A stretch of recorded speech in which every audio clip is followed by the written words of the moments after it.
फिर उसके नौकर ने कहा कि सेठ जी आप बुरा ना माने तो एक ही उपाय है, रैदास के पास ही चलें। तो उन्होंने कहा भाई हमारे को माफ कर दो। बोले आप आ गए गंगा स्नान करके? बोले अभी तो बहुत कुछ हो गया, स्नान स्नान नहीं, आप पूरी कहानी सुनोगे तो अब बस एक कृपा कर दो, एक पैसा और दे दो हमारे को, ताकि दूसरा कंगन आ जाए, नहीं तो राजा गर्दन उतार देगा। तो उसने कहा कि पैसा मेरे पास है ही नहीं, मैं कहां से दूं? तो बोले आप ही चलो फिर गंगा में, आप गंगा की स्तुति करो ताकि दूसरा कंगन मिले तो हम राजा को दें, तो हमारा प्राण छूटे। वो तो मृत्युदंड दे देगा राजा। तो उसने कहा भाई मैं तो कहीं नहीं जाता हूँ, मेरी तो यही गंगा है, यही यमुना है, सब यही है, मैं कहीं नहीं जाता हूँ। तब वो राजा ने उनको बुलाया फिर सेठ को कि इतने दिन हो गए आप कंगन क्यों नहीं लाई? तो बोले जी चाहे आप जीवन दान दे या मृत्यु दान दे, हमारे पास नहीं है कंगन। ये तो हम तो इसने एक पैसा दिया था, उसके बदले में गंगा मैया ने दिया था और हमने सोचा आपको दे दें। तो राजा ने कहा कि बुलाओ रैदास को। उसको बुलाने गए, बोल जी मैं तो कहीं नहीं जाता हूँ, मेरा तो ये ही राजा, ये ही रानी, यही गंगा, यही यमुना, सब यही है मेरा। तो जब उसने मना कर दिया तो राजा को बड़ा गुस्सा आया कि मेरी ही नगरी में और एक सामान्य घर में पैदा होने वाला व्यक्ति, उसकी ये हिम्मत कि वो मेरे को राजा नहीं मानता है। तो खुद गए राजा और उन्होंने कहा कि यदि ऐसा ही है तो आप यहां से ही गंगा बहा करके दिखाओ और ये एक ऐसा कंगन और दिलाओ, और नहीं तो आपको फांसी चढ़ा दिया जाएगा। उन्होंने कहा फांसी का मेरे को कोई डर नहीं है, लेकिन मेरे भगवान के नाम पे कोई प्रश्न चिन्ह खड़ा करे वो मुझे अच्छा नहीं लगता है। तो उन्होंने फिर वहां पर अपने उसमें स्तुति गानी शुरू की। वो इतना सा तो होता ही है बर्तन उसका, जो जूते बनाने के लिए भिगोता है ना उसको, चमड़े को। तो वहां पर थोड़ी देर स्तुति की उसने, और स्तुति करते करते एकदम से वो किसी और ही लोक में खो गया। तो वहां से ही बिल्कुल वैसा ही एक हाथ बाहर आके एक कंगन और आया। तो फिर तो सब मतलब नतमस्तक होने ही थे, सब ने उनकी जय जयकार कर दी। ये तो समझाने के लिए कहानी है, पता नहीं ऐसा तो हुआ या नहीं हुआ, लेकिन ये जरूर है कि जितने भी संत महात्मा हुए उन्होंने सब ने यही कहा कि जो काम वो कर रहे हैं वो वास्तव में वो काम नहीं है उनके लिए, वो पूजा है उनकी। पूजा भी क्या है, एक काम ही तो है, वो भी तो एक क्रिया ही है ना। पूजा में क्या है, दिया जलाते हैं, धूप जलाते हैं, वो भी तो एक कर्म ही है, एक एक्शन ही है ना। तो जब वो पूजा हो सकता है तो जूता बनाना पूजा क्यों नहीं हो सकता है? जब गीता पढ़ना, रामायण का पाठ करना पूजा हो सकता है तो अष्टाध्यायी का पाठ करना पूजा क्यों नहीं हो सकता है? सब हो सकता है। ठीक है, और कोई प्रश्न? चलूं आगे। तो अंतिम मंत्र है प्रार्थना का, आयुर्यज्ञेन कल्पताम, प्राणो यज्ञेन कल्पताम, चक्षुर्यज्ञेन कल्पताम, श्रोत्रम यज्ञेन कल्पताम, वाग् यज्ञेन कल्पताम, मनो यज्ञेन कल्पताम, आत्मा यज्ञेन कल्पताम, ब्रह्मा यज्ञेन कल्पताम, ज्योतिर्यज्ञेन कल्पताम, स्वर यज्ञेन कल्पताम, पृष्ठम यज्ञेन कल्पताम, यज्ञो यज्ञेन कल्पताम, स्तोमश्च यजुश्च ऋक्च सामच बृहच्च रथंतरं च स्वर्देवा अगन्मामृता अभूम प्रजापते प्रजा अभूम वेट स्वाहा। आयुर यज्ञेन कल्पताम, यज्ञ मतलब विष्णु, यज्ञो वही विष्णु, इसलिए कहा जाता है ना अयम यज्ञो भुवनस्य नाभि। ये यज्ञ क्या है, सब भुवनों का नाभि, नाभि माने सेंट्रल पॉइंट, केंद्र, केंद्र से ही सब चीजें निकलती हैं, परिधि जो है वो केंद्र के कारण है। तो ये जो यज्ञ है ये क्या है, सब भुवनों का सेंट्रल पॉइंट है, सारी सृष्टि इसी से होती है। तो यहाँ का यज्ञों वही विष्णु, वेवेष्टि व्यापनोति सर्वम जगत स विष्णु ईश्वर है। विष्णु किसको कहते हैं, व्यापनोति सर्वम जगत, जिसने सारे जगत को व्याप्त कर रखा है और जो स्वयं पूरे जगत में व्याप्त है। जो सब जगह व्याप्त है उसको क्या कहेंगे? विष्णु। ये विस्लरी धातु से बनता है, विस्लरी व्याप्त। तो वेवेष्टि व्यापनोति, जिसने सारे जगत को व्याप्त कर रखा है और जो पूरे जगत में व्याप्त है उसको विष्णु कहते हैं। हे मनुष्याः तेन यज्ञेन ईश्वर प्राप्त्यर्थम सर्वं स्वकीयम आयु कल्पताम। तो यहाँ पर प्रार्थना की जा रही है, हे मनुष्यो तेन यज्ञेन, उस यज्ञ से, उस यज्ञ से ईश्वर प्राप्त्यर्थम, ईश्वर की प्राप्ति के लिए, सर्वम स्वकीयम आयु कल्पताम, अपनी पूरी आयु को चढ़ा दो, भगवान को अर्पित कर दो, पूरा जीवन ही दे दो। बहुत सारे जीवन हुए ना हमारे आज तक, तो अपने सुखों के लिए तो कई जीवन जी चुके हैं। ये जीवन किसके लिए, किसके लिए है ये जीवन? ये जीवन ईश्वर के लिए, ये जीवन राष्ट्र के लिए, ये जीवन दूसरों की सेवा के लिए। तो ऐसे एक प्रयोग एक बार करके देख लेते हैं, अपने लिए तो कई जन्म हो ही गए। तो ये ही प्रार्थना की जा रही है कि हे मनुष्यः तेन यज्ञेन, उसी यज्ञ से, ईश्वर प्राप्त्यर्थम, ईश्वर की प्राप्ति के लिए, सर्वम स्वकीयम आयु कल्पताम, अपनी पूरी आयु को समर्पित कर दें।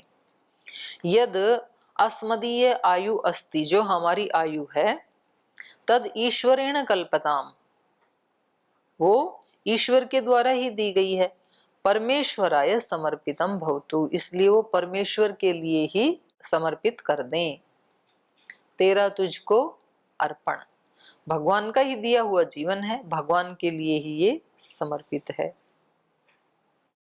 एवं एवं प्राणः चक्षुः श्रोत्रम वाक् वाणी मनः मननम ज्ञानम आत्मा जीव ब्रह्मा चतुर्वेद ज्ञाता यज्ञ अनुष्ठान करता ज्योति सूर्यादि प्रकाश, ये सब किसको समर्पित कर दें? ईश्वर को।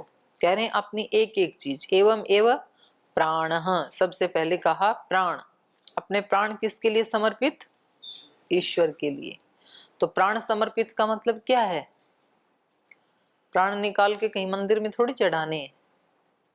प्राण के माध्यम से जो भी कर्म हो रहे हैं, जो मैंने थोड़ी देर पहले चर्चा की, तो ये ही अपने प्राण को समर्पित करना है। तन समर्पित, मन समर्पित और अर्पित प्राण हो।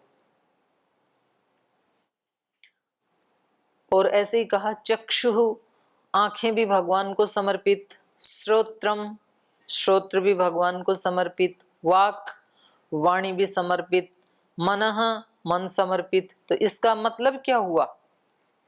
चक्षु को समर्पित कर दिया, भगवान को दे दिया, तो इसका क्या मतलब हुआ? स्वामी जी, सहदेव जी, चक्षु समर्पित का मतलब क्या हुआ? कल तो आपने तन समर्पण का बताया था, आज हमने चक्षु समर्पित तो चक्षु समर्पित का क्या मतलब हुआ? चक्षु से भगवान को देखना। तो भगवान कहाँ दिखे हमें? तो इसको चक्षु को समर्पण का मतलब है जो भी देखें उसमें भगवान को देखें, है ना। कोई उसमें मनुष्य ना दिखे, कोई प्राणी ना दिखे, क्योंकि ये तो मनुष्य प्राणी ये सब तो बाहर का वो है ना ढक्कन, अंदर जो आत्मा है वो तो एक ही है। तो जहां भी दृष्टि जाए वहां पर ईश्वर ही दिखे, ये है चक्षु का समर्पण। जैसे अर्जुन को दिखाई देता था ना, उसको दिव्य दृष्टि दे दी भगवान ने गीता में, तो फिर वो जहां भी देखे उसको विराट रूप दिखाई देता था। जैसे यशोदा माता को कृष्ण ने दिव्य दृष्टि दे दी, विराट दृष्टि दे दी, तो उसको उसके मुंह में ही सब कुछ दिखाई दे रहा है। तो उसके मुंह में दिखने का मतलब क्या है? उसके मुंह में दिखने का मतलब है कि सब कुछ भगवान के अंदर ही है, उससे बाहर कुछ भी नहीं है। तो ये ज्ञान हो जाता है व्यक्ति को। जब ज्ञान हो जाता है तो वो फिर वैसा ही उसका आचरण भी हो जाता है। चक्षु, श्रोत्रम, श्रोत्र समर्पित कर दिए, इसका क्या मतलब? हाँ प्रतीक जी। ओम दीदी। दीदी, ईश्वर का मूर्त रूप का क्या मतलब होता है? ये ये प्रकृति, पूरा जो संसार है ये मूर्त रूप है, तो ये और संसार हम प्रकृति, सबको मिलके बना हुआ है। संसार का मतलब मेरा शरीर भी, आप सबका शरीर भी, ये पौधे का शरीर भी, कुर्सी का शरीर भी, टेबल का शरीर भी, और जितने भी पंछी हैं, नदियां हैं, पर्वत हैं, जो भी है, जो भी मूर्त रूप दिखाई दे रहा है, यही ईश्वर का मूर्त रूप है। दीदी ये तो सत्व रजस तमस से नहीं बना, इसको प्रकृति को ईश्वर बोलना तो फिर अज्ञान नहीं माना जाएगा? नहीं तो प्रकृति तो अपने आप में वो है ना, जड़। जड़ से तो ये सब हो नहीं सकता। नहीं, अब दीदी जैसे कोई सत्वरज तम से बना है यदि, और इसमें परमात्मा का कोई रोल नहीं है, तो डेड बॉडी जो है उससे सारे काम करवा लो ना, आप उसको उठा के क्यों फूक आते हो? दीदी जैसे कोई साइंटिस्ट ने पेन बनाया, तो पेन को मैं पेन नहीं बोलूंगा या पेन को साइंटिस्ट बोलूंगा? पेन को पेन ही बोलेंगे, लेकिन पेन में और शरीर में अंतर है। यही भूल हुई है साइंस से और अध्यात्म में, इतना ही फासला है। एक पेन को जो दीदी, साइंटिस्ट बुद्धि है ना, वो पेन में और शरीर में अंतर नहीं करेगा। पेन भी एक मशीन है, शरीर भी एक मशीन है। पेन भी जड़ है, ये भी जड़ है, लेकिन इस जड़ में आपको जो दिख रहा है जड़, इसके अंदर 4 लेयर और हैं, अभी 4 शरीर और हैं। तो वहां तक साइंस अभी पहुंचा नहीं। दीदी मैं जैसे कोई पत्थर की बात करें तो पत्थर की भी मैं कह रही हूँ, जो मैंने आज सुबह बताया था ना, कि सब कुछ इस सृष्टि में ऊर्जा का ही रूप है। ये तो साइंस ही मानती है, सब कुछ एनर्जी है, ये साइंस मानती है। तो कहीं वो अपने विशुद्धतम रूप में है, जहाँ तो दिखाई नहीं देता है, और कहीं वो ठोस रूप में है, बस और कुछ है ही नहीं संसार में। तो यहाँ तक तो पहुंच गई साइंस। प्रकृति को दीदी फिर क्या माने? प्रकृति को ना प्रकृति माने? तो साइंस को तो पता ही नहीं प्रकृति, वो तो प्रकृति तो हमारे ऋषियों ने ही खोजा है। नहीं, मैं तो ऋषियों का ये ही जो कह रहा हूँ दीदी। ठोस रूप है, ये तो प्रकृति का अंश है जो दिख रहा है, और जो इस रूप में इसको दिखाया है और अभी भी उसके अंदर इन्वॉल्व है, वो चेतन है। दीदी सत्ता पे तो कोई प्रश्न नहीं है, ईश्वर की सत्ता तो मैं भी मान ही रहा हूँ, पर मूर्त रूप क्यों हम ऐसे बोल रहे हैं कि प्रकृति को ईश्वर मान के? तो ये तो दीदी मुझे अज्ञान लग रहा है कि जैसे किसी पेन को बोल देना साइंटिस्ट का रूप है। पेन कैसे साइंटिस्ट का रूप हो तो सकता है? साइंटिस्ट में और ईश्वर में अंतर है ना। उदाहरण तो किसी एक अंश में घटते हैं, पूरा का पूरा नहीं घटा सकते आप। साइंटिस्ट में और ईश्वर में अंतर है। वो तो एक उदाहरण तो एक अंश में घटता है ना, पूरा का पूरा नहीं ना घटेगा। किसी व्यक्ति ने कोई चीज बनाई तो वो तो उससे अलग है, अलग भी है, इन्वॉल्व भी है। इन्वॉल्व इस रूप में है कि भाई उसको देख करके आपको उस साइंटिस्ट की याद आ जाएगी, तो सृष्टि को देख के भगवान की याद आ जाएगी। पर ये इतना ही नहीं है, यहाँ तक तो ठीक है, पर वहां साइंटिस्ट उस पेन से बिल्कुल अलग है। उसकी सत्ता जो है, स्मृति तो आएगी लेकिन सत्ता बिल्कुल अलग है उससे। लेकिन यहाँ इस सृष्टि से ईश्वर की सत्ता बिल्कुल अलग है, ऐसा नहीं है। क्योंकि उससे बाहर कुछ भी हो सकता ही नहीं, क्योंकि उसका स्वरूप ये है कि वो कण कण में, अणु में भी, परमाणु में भी, वो यही तो कह रहे हैं विष्णु सब जगह व्याप्त है। वो तो सब जगह व्याप्त है, तो वो इससे अलग हो नहीं सकता, इससे अलग हो नहीं सकता। उसकी सामर्थ्य नहीं है, उसका स्वरूप ही यही है, विसर्ग व्याप्त। एक कण भी, एक परमाणु भी, परमाणु के अंदर जो इलेक्ट्रॉन प्रोटॉन न्यूट्रॉन है, वहां पर भी वो है। तो सूक्ष्म से भी सूक्ष्म है वो, और स्थूल से भी स्थूल है वो। तो इसलिए वो उसमें व्याप्त है। इसलिए इस सारे जगत को वेद ने ईश्वर का ही मूर्त रूप कहा। उपनिषद में भी कहा मूर्तम च अमूर्तम च, वेद में भी कहा, ऋग्वेद में भी कहा। अंतरिक्ष उसका धड़ है, पृथ्वी उसके पैर हैं, द्युलोक उसका सिर है। तो ऐसे उसका बनाया समझाने के लिए। जी। दीदी जी, ये मेरे को भी मतलब लगता है कि जैसे हम ये कहते, हमें ये बताया जाता है ना कि वो सब जगह है, लेकिन जाके हम देखें वो दिखेगा नहीं, वो मतलब वो दिख नहीं सकता, वो फिजिकली नहीं है पर वो है। तो इसके बजाय फिर हम यही कह लेते हैं ना कि उसकी उसका रूल हर जगह चलता है, और उसके फिजिकल स्वरूप पे हमें बात ही नहीं करनी क्योंकि वो है नहीं, लेकिन उसका फिजिकल प्रभाव तो है। कौन कर रहा है, फिजिकल तो नहीं कर रहे हैं हम। फिर हम कह तो हम जब हम ये कहते हैं कि इसके अंदर है, एटम के अंदर है, तो वो तो हम फिजिकली। अनुमान प्रमाण से पता लगता है ना, क्योंकि ये तो जड़ है और इसमें हम ग्रोथ भी देख रहे हैं, इसमें कलर भी देख रहे हैं, तो जड़ तो कर नहीं सकता है ये, तो कोई चेतन मानना पड़ेगा ना। जैसे मेरे शरीर में वाणी बोल रही है, आंखें देख रही हैं, हाथ ऊपर नीचे हो रहा है, तो अनुमान प्रमाण से पता लग रहा है कि जड़ के अतिरिक्त कोई चेतन भी है। क्योंकि यदि चेतन ना हो तब तो डेड बॉडी घोषित कर दिया जाएगा, तो तब ये कुछ भी नहीं कर सकता है, देख भी नहीं सकता, बोल भी नहीं सकता। कुछ चीजें होती हैं जो प्रत्यक्ष प्रमाण से दिखती हैं, तो सब चीजें प्रत्यक्ष से ही नहीं पता लगता है, प्रत्यक्ष प्रमाण से। कुछ चीजें फिर अनुमान प्रमाण से पता लगता है।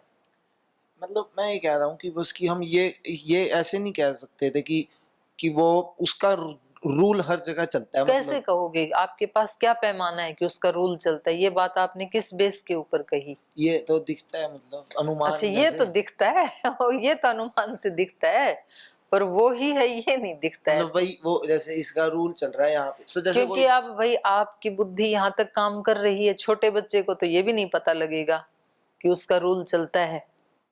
आपके अंदर इतनी पावर आ गई कि आप ये कह रहे हो, आपकी समझ बढ़ गई अभी छोटे बच्चे से, और ये समझ जब ऋषियों के बराबर हो जाएगी ना, तब आप भी वही बोलोगे जो सब ऋषियों ने बोला।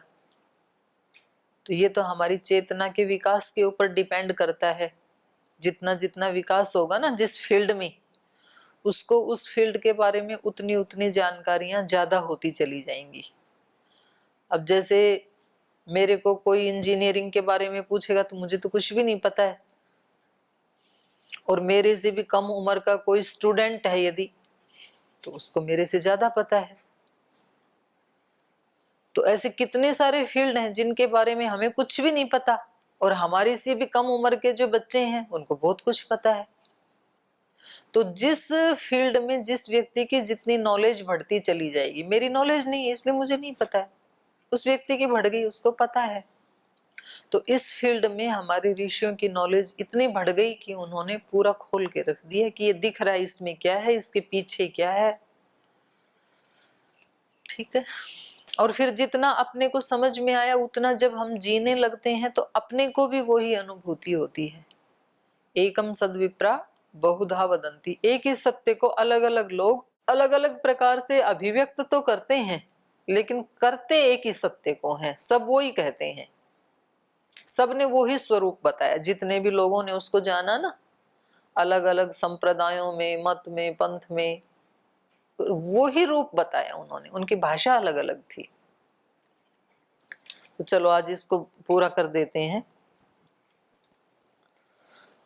तो ये कह रहे थे कि आप अपने चक्षु को, अपने श्रोत्र को, अपनी वाणी को, श्रोत्र को समर्पित करने का मतलब है जो भी सुन रहा है, मैं जो भी सुन रहा हूं, तो सबके पीछे वो ही है, शब्द मात्र के पीछे वही है, क्योंकि उसी की चेतना से ये शब्द उत्पन्न हो रहे हैं।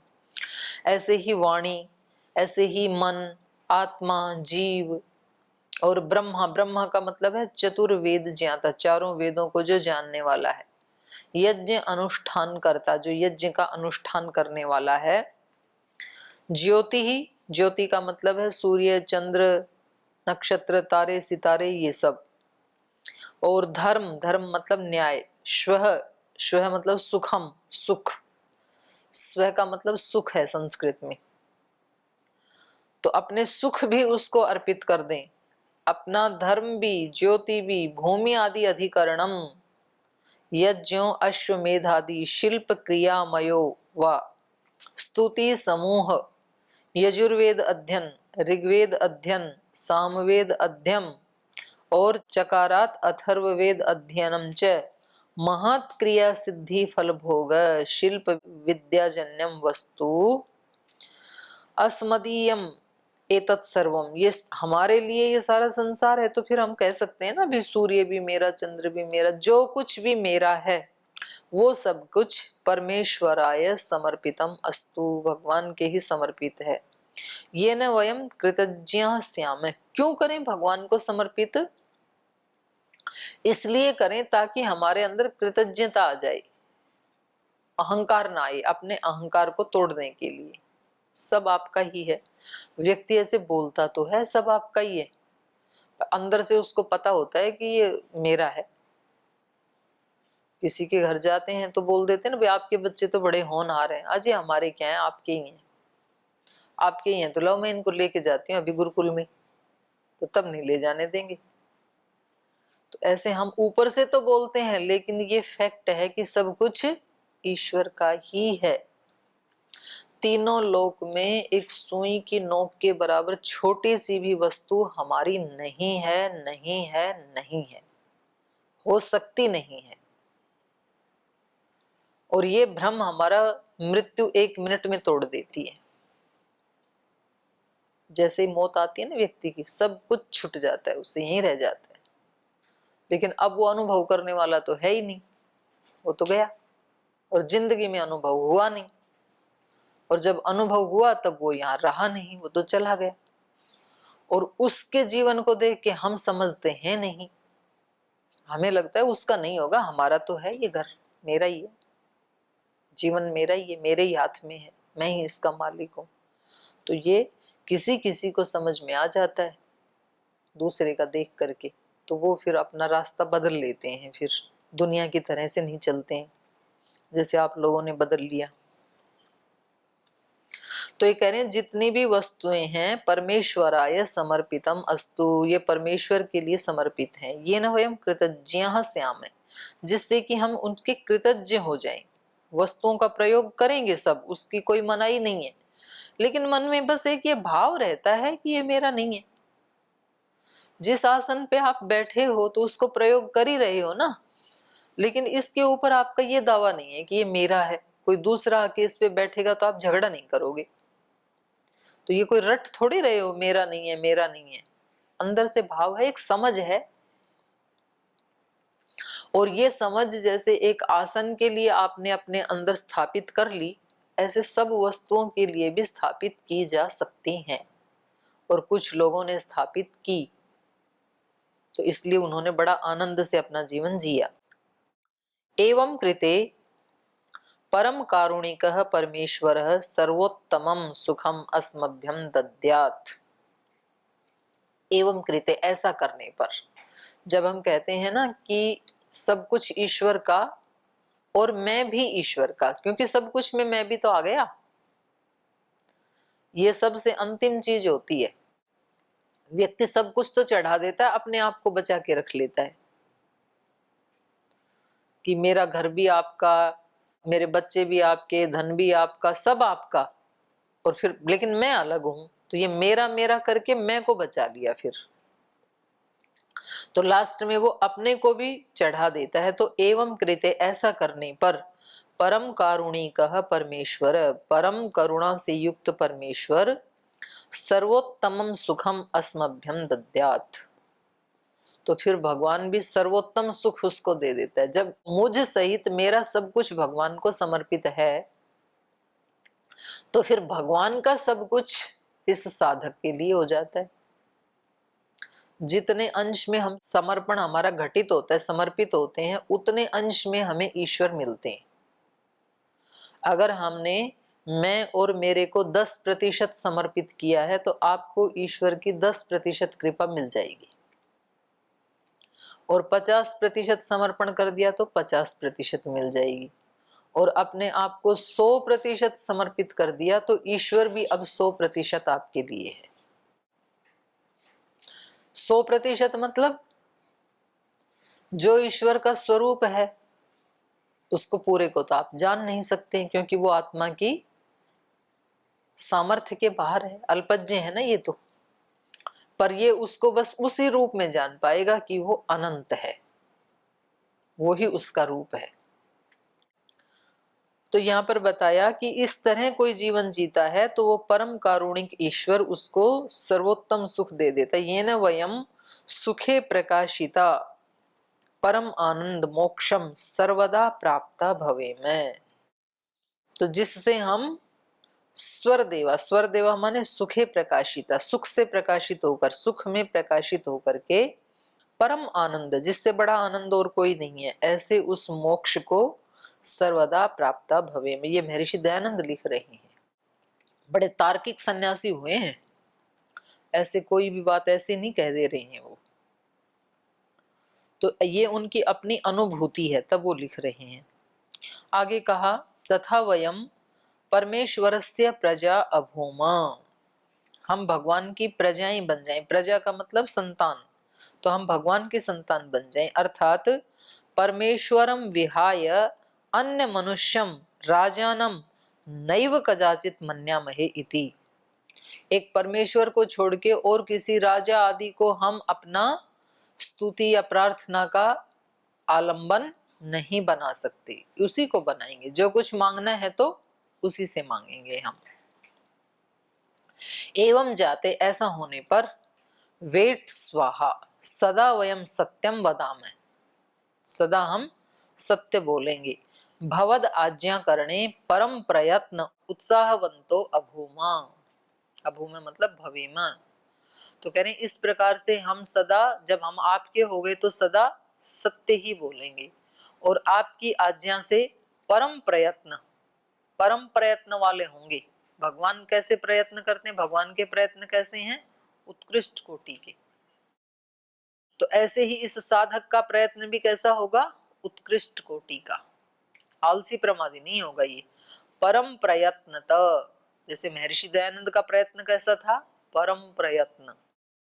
उत्साहवंत, उत्साह वाला, उत्साहवंत अभूमा भवे में। जो भगवान का भक्त होगा वो कभी निराश नहीं हो सकता है, क्योंकि ईश्वर कभी निराश नहीं होता है और ईश्वर के साथ उसका संबंध है, वो ईश्वर का है। तो वो साधक कभी भी हताश, निराश, उदास हो सकता नहीं, हमेशा उत्साह वाला रहेगा। और यदि कभी जीवन में उदासी, हताशा, निराशा आती है तो समझ लेना इतनी देर के लिए आप डिस्कनेक्ट हो गए वहां से, तो फिर अपना जोड़ लेना कनेक्शन।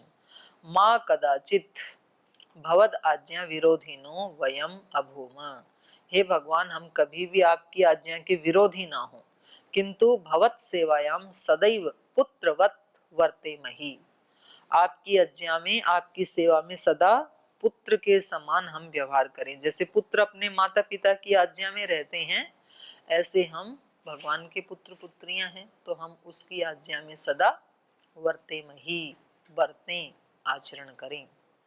तो ये प्रार्थना का विषय आज यहाँ समाप्त होता है। कल उपासना का विषय पढ़ेंगे। आज यहीं पाठ को विराम देते हैं।